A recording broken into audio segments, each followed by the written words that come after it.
Let us agree, if you please, that in this one circumstance, Mr. Wilde is wrong, I said. Chapter 2. I climbed the three dilapidated flights of stairs which I had so often climbed before, and knocked at the small door at the end of the corridor. Mr. Wilde opened the door, and I walked in. When he had double locked the door and pushed a heavy chest against it, he came and sat down beside me, peering up into my face with his little light-colored eyes. Half a dozen new scratches covered his nose and cheeks, and the silver wires which supported his artificial ears had been displaced. I thought I had never seen him so hideously fascinating. He had no ears, the artificial ones, which now stood out at an angle from the fine wire, were his one weakness. They were made of wax and painted a shell pink, but the rest of his face was yellow. He might better have revelled in the luxury of some artificial fingers for his left hand, which was absolutely fingerless, but it seemed to cause him no inconvenience, and he was satisfied with his wax ears. He has very small, scarcely higher than a child of 10, but his arms were magnificently developed, and his thighs as thick as any athlete's. Still, the most remarkable thing about Mr. Wilde was that a man of his marvelous intelligence and knowledge should have such a head. It was flat and pointed, like the heads of many of those unfortunates whom people imprison in asylums for the weak-minded. Many called him insane, but I knew him to be as sane as I was. I do not deny that he was eccentric. The mania he had for keeping that cat and teasing her until she flew at his face like a demon was certainly eccentric. Oh my god. I hope you're not still in here.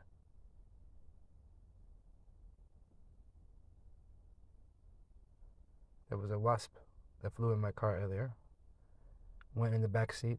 I let down all the windows, and I drove, you know, and I had hoped that it would fly out, but now I think I heard something buzzing like a wasp behind me. Oh well. I was not reading, by the way. My bad.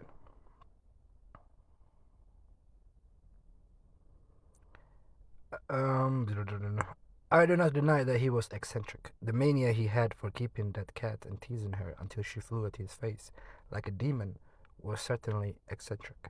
I never could understand why he kept the creature, nor what pleasure he found in shutting himself up in his room with the surly, vicious beast. I remember once glancing up from the manuscript I was studying by the light of some tallow dips and seeing Mr. Wilde squatting motionless on his high chair, his eyes fairly blazing with excitement, while the cat, which had risen from her place before the stove, came creeping across the floor right at him. Before I could move, she flattened her belly to the ground, crouched, trembled, and sprang into his face, howling and foaming. They rolled over and over on the floor, scratching and clawing until the cat screamed and fled under the cabinet. And Mr. Wilde turned over on his back, his limbs contracted and curling up like the legs of a dying spider. He was eccentric. Mr. Wilde had climbed into his high chair, and after studying my face, picked up a dog's-eared ledger and opened it. Henry B. Matthews, he read, bookkeeper with Wyston and Company, dealers in church ornaments, called April 3rd, reputation damaged on the racetrack, known as Welcher, reputation to be repaired by August 1st, retainer $5. He turned the page and ran his fingerless knuckles down the closely written columns. P. Green Dusenberry, minister of the gospel, Fur Beach, New Jersey, reputation damaged in the Bowery, to be repaired as soon as possible. Retainer $100. He coughed and added, called April 16th. April 6th. Then you are not in need of many, Mr. Wilde, I inquired. Listen, he coughed again. Mr. C. Hamilton Chester of Chester Park, New York City, called April 7th, reputation damaged at Dieppe, France, to be repaired by October 1st. Retainer $500. Note, C. Hamilton Chester, Captain USS Avalanche, ordered home from South Sea Squadron October 1st. Well, I said, the profession of a preparer of reputations is lucrative. His colorless eyes sought mine. I only wanted to demonstrate that I was correct. You said it was impossible to succeed as a repairer of reputations. That even if I did succeed in certain cases, it would cost me more than I would gain by it. Today, I have 500 men in my employ who are poorly paid but who pursue the work with an enthusiasm which possibly may be born of fear. These men enter every shade and gray of society. Some even are pillars of the most.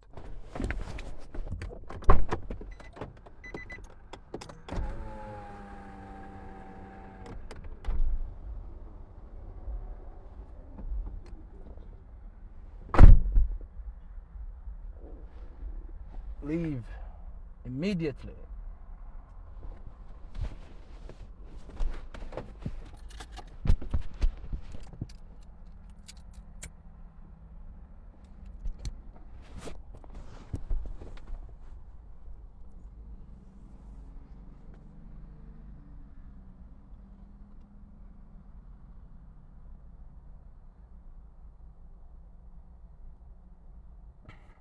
These men enter every shade and grade of society.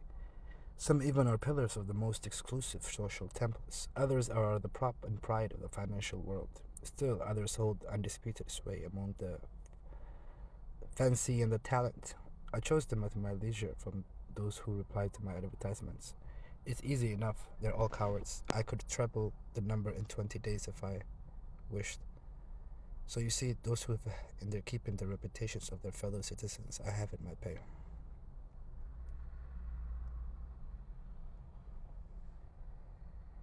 They may turn on you, I suggested. He rubbed his thumbs over his cropped ears and adjusted the wax substitutes. I think not, he murmured thoughtfully. I seldom have to apply the whip, and then only once. Besides, they like their wages. How do you apply the whip? I demanded. His face for a moment was awful to look upon. His eyes dwindled to a pair of green sparks. I invite them to come and have a little chat with me, he said in a soft voice. A knock at the door interrupted him, and his face resumed its amiable expression. Who is it? He inquired. Mr. Stylet was the answer. Mr. Stylet was the answer. Come tomorrow, replied Mr. Wilde. Impossible, began the other, but was silenced by a sort of bark from Mr. Wilde. Come tomorrow, he repeated. We heard somebody move away from the door and turn the corner by the stairway. Who is that? I asked. Arnold Stylet, owner and editor-in-chief of the great New York Daily. He drummed on the ledger with his fingerless hand, adding, I pay him very badly, but he thinks it's a good bargain.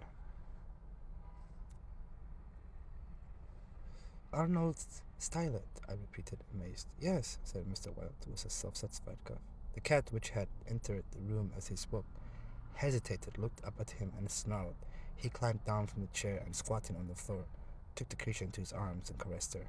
The cat ceased snarling and presently began a loud purring, which seemed to increase in temper as he stroked her. Where are the notes? I asked.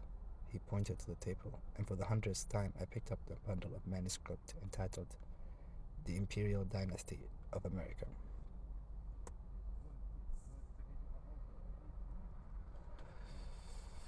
One by one, I studied the well-worn pages.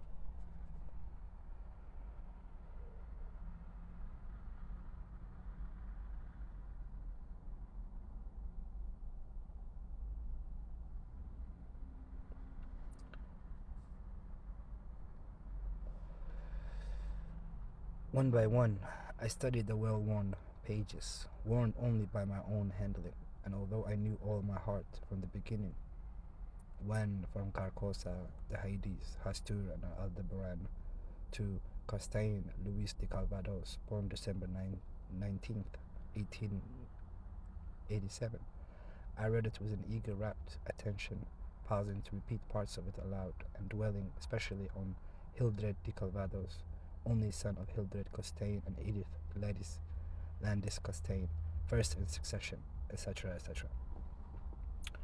When I finished, Mr. Wilde nodded and coughed. Speaking of your legitimate ambition, he said, how do Constance and Louis get along? She loves him, I replied simply. The cat on his knees suddenly turned and struck at his eye.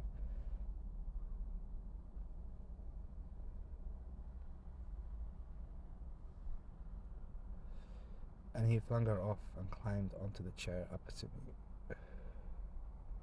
And Dr. Archer, but that's a matter you can settle any time you wish, he added. Yeah, I replied. Dr. Archer can wait, but it's time I saw my cousin, Louise. It's time, he repeated.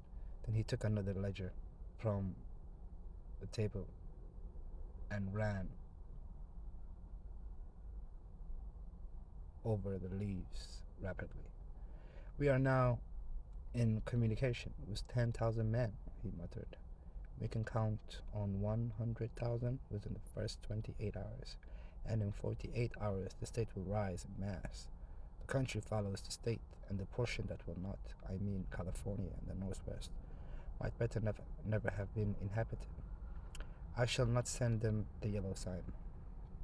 The blood rushed to my head, but I only answered, a new broom sweeps clean. The ambition of Caesar and of Napoleon pales before that which could not rest until it had seized the minds of men and controlled even their unborn thoughts, said Mr. Wilde. You are speaking of the king in yellow, I groaned with a shudder. He is a king whom emperors have served. I am content to serve him, I replied. Mr. Wilde sat rubbing his ears with his crippled hand. Perhaps Constance does not love him, he suggested. I started to reply, but a sudden burst of military music from the street below drowned my voice. The 20th Dragoon Regiment, formerly in garrison at Mont Street, Vincent, was returning from the maneuvers in Westchester County to its new barracks on East Washington Square. It was my cousin's regiment. They were a fine lot of fellows, in their pale blue tight-fitting jackets, jaunty busbies, and white riding breeches, with the double yellow stripe into which their limbs seemed molded. Every other squadron was armed with lances with the metal points of which fluttered yellow and white pennons. The band passed, playing the regimental march. Then came the colonel and staff, the horses crowding and trampling, while their heads bobbed in unison, and the pennons fluttered from their lance points. The troopers who rode with the beautiful English seat looked brown as berries from their bloodless campaign among the farms of Westchester, and the music of their sabres against the stirrups, and the jingle of spurs in the carbines was delightful to me. I saw Louis riding with his squadrons. He was as handsome an officer as I have ever seen. Mr. Wilde, who had mounted a chair by the window, saw him too, but said nothing. Louis turned and looked straight at Hauberg's shop as he passed, and I could see the flush on his brown cheeks. I think Constance must have been at the window when the last troopers had cluttered by, and the last pennons vanished into South Fifth Avenue. Mr. Wilde clambered out of his chair and dragged the chest away from the door. Yes, he said, it's time that you saw your cousin Louise. He unlocked the door, and I picked up my hat and stick and stepped into the corridor. The stairs were dark. Groping about, I set my foot on something soft, which snarled and spit, and I aimed a murderous blow at the cat, but my cane shivered to splinters against the balustrade, and the beast scurried back into Mr. Wilde's room. Passing Hauberg's door again, I saw him until at work on the armor, but I did not stop.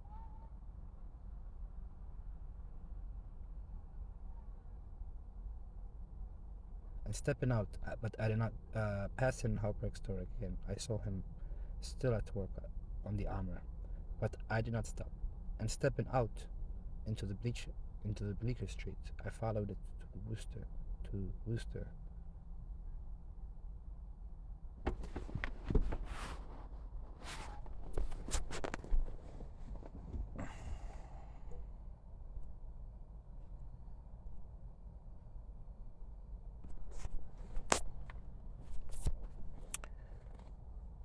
I followed it to Worcester, skirted the grounds of the Lethal Chamber, and crossing Washington Park, went straight to my rooms in the Benedict.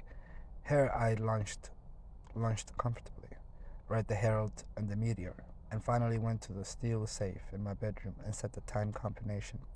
The 3 3/4 minutes which it's necessary to wait while the time lock is open are to me golden moments. From the instant I set the combination to the moment when I grasp the knobs and swing back the solid steel doors, I live in an ecstasy of expectation. Those moments must be like moments passed in paradise. I know what I am to find at the end of the time limit. I know what the massive safe holds secure for me alone, and the exquisite pleasures of waiting is hardly enhanced when the safe opens and I lift from its velvet crown a diadem of purest gold, blazing with diamonds. I do this every day, and yet the joy of waiting and at the last touching again the diadem only seems to increase as the days pass. It is the diadem fit for a king among kings, an emperor among emperors. The king in yellow might scorn it, but it shall be worn by his royal servant. I held it in my arms until the alarm on the safe rang harshly, and then tenderly, proudly, I replaced it and shut the steel doors. I walked slowly back into my study, which faces Washington Square, and leaned on the window sill. The afternoon sun poured into my window, and a gentle breeze stirred the branches of the elms and the apple maples in the park, now covered with buds and tender foliage. A flock of pigeons circled about the tower of the memorial church, sometimes alighting on the purple tiled roof, sometimes wheeling downward to the lotus fountain in the front of the marble arch. The gardeners were busy with the flower beds around the fountain, and the freshly turned earth smelled sweet and spicy. A lawnmower, drawn by a fat white horse, clinked across the greensward, and watering carts poured showers of spray over the asphalt drives. Around the statue of Peter Stuyvesant, which in 1906 had replaced the monstrosity supposed to represent Garibaldi, children played in the spring sunshine, and nurse girls wheeled elaborate baby carriages with a reckless disregard for the pasty-faced occupants, which could probably be explained by the presence of half a dozen trim dragoon troopers languidly lolling on the benches. Through the trees, the Washington Memorial Arch glistened like a silver in the sunshine, and beyond, on the eastern extremity of the square, the gray stone barracks of the dragoons and the white granite artillery stables were alive with color and motion. I looked at the lethal chamber on the corner of the square opposite. A few curious people still lingered about the gilded iron railing, but inside the grounds, the paths were deserted. I watched the fountains ripple and sparkle. The sparrows had already found this new bathing nook, and basins were crowded with the dusty feathered little things. 2 or 3 white peacocks picked their way across the lawns, and a drab-colored pigeon sat so motionless on the arm of one of the Fates that it seemed to be a part of the sculptured stone. As I was turning carelessly away, a slight commotion in the group of curious loiterers around the gates attracted my attention. A young man had entered and was advancing.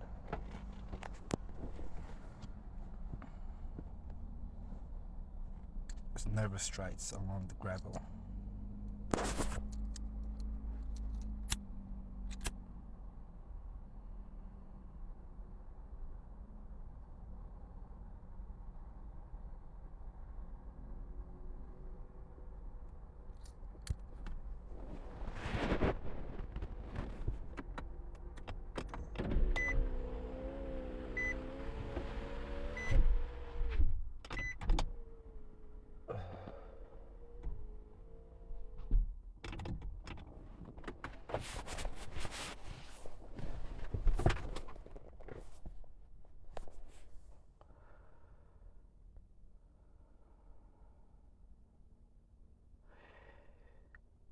A young man had entered and was advancing with nervous strides along the gravel path which leads to the bronze doors of the lethal chamber.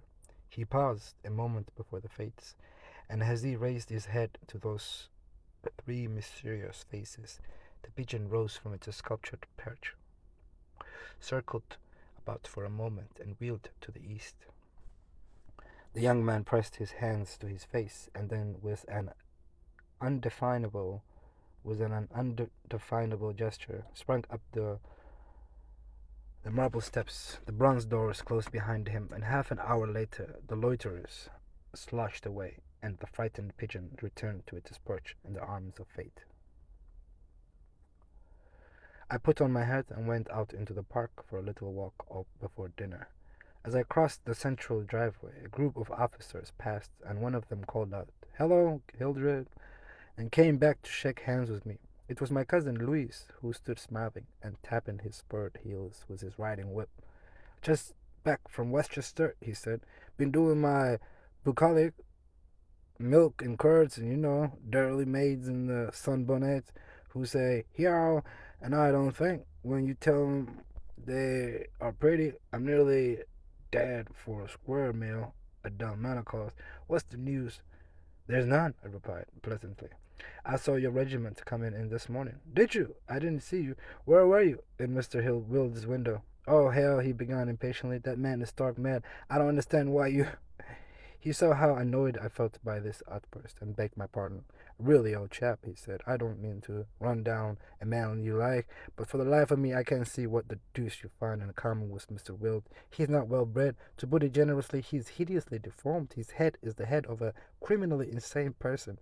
You know yourself he's been in an asylum." "Ooh, you know yourself you've been in an asylum." "So have I interrupted calmly. Louis looked startled and confused for a moment, but recovered and slapped me heartily on the shoulder. "You were completely cured," he began, but I stopped him again. "I suppose you mean that I was simply acknowledged never to have been insane." "Of course, that's what I meant," he laughed. I disliked his laugh, because I knew it was forced, but I nodded gaily and asked him where he was going. Louis looked after his brother officers, who had now almost reached Broadway. We had intended to sample a Brunswick cocktail, but to tell you the truth, I was anxious for an excuse to go and see Hallberg. Instead, "Come along, I'll make you my excuse."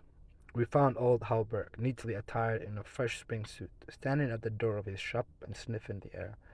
"I had just decided to take Constance for a little stroll before dinner," he replied to the impetuous volley of questions from Louise. "We thought of walking on the park terrace along the North River." At that moment Constance appeared and grew pale and rosy but turned as Louise bent over her small, gloved fingers. I tried to excuse myself, alleging an engagement uptown, but Louise and Constance would not listen, and I saw I was expected to remain and gauge old Howberg's attention.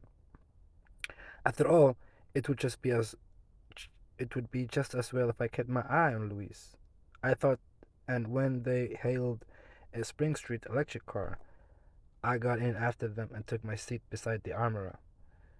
The beautiful line of parks and granite terraces overlooking the wharves along the North River, which were built in 1910 and finished in the autumn of 1917, had become one of the most popular promenades in the metropolis.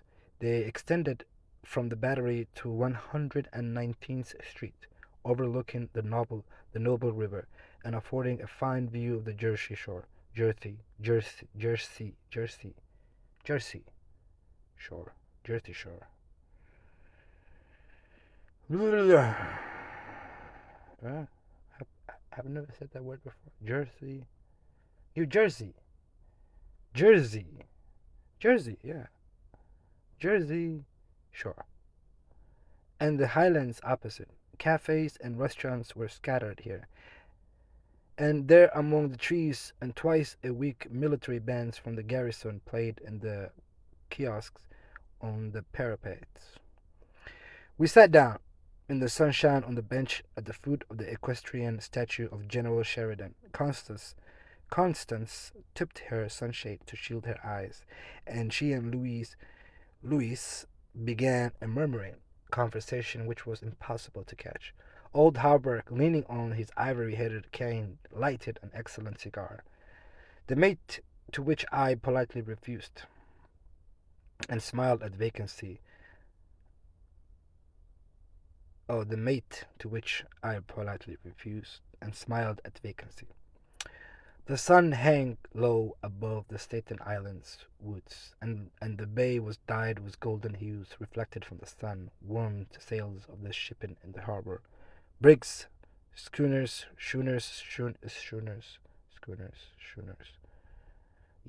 yachts, clumsy ferry boats, their decks swarming with people, railroad transports carrying lines of brown, blue, and white freight cars, stately sound steamers, declassed tramp steamers, coasters, dredgers, scows, and everywhere pervading the entire bay, impudent little thugs puffing and whistling officiously.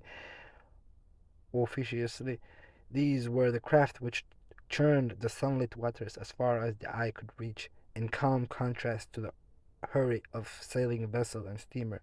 A silent fleet of white warships lay motionless in midstream. Constance's merry laugh aroused me from my reverie. "What are you staring at?" she inquired. "Nothing. The fleet," I smiled. Then Louise told us what the vessels were pointing out each by were pointing out each by its relative position to the old red fort on Governor's Island. "That little cigar-shaped thing is a torpedo boat," he exclaimed. "There are four more laying close together. They are the Tarpon, the Falcon, and the Sea Fox, and the Octopus. The gunboats just above are the Princeton and the Champlain, the Stillwater, and the Erie. Next to them lie the cruisers Farragut and Los Angeles, maybe if you will. And above them the battleships California and Dakota, and the Washington, which is the flagship. Those two squatty-looking chunks of metal, which are anchored there off Castle William, are the turreted, double turreted monitors, terrible and magnificent. Behind them lies Ram Osceola. Constance looked at him with deep approval in her beautiful eyes. "What loads of things you know for a soldier," she said, and we all joined in the laugh which followed. Presently Louis rose with a nod to us and offered his arm to Constance, and they strolled away along the river wall. Halbert watched them for a moment, and then turned to me. "Mr. Wilde was right," he said. "I have found the missing tassets and left Coizard of the Princess emblazoned in a vile old junk garret in Pell Street." 1998? 998? I inquired with a smile. "Yes, Mr. Wilde is a very intelligent man," I observed. "I want to give him the credit of this most important discovery," continued Halberg.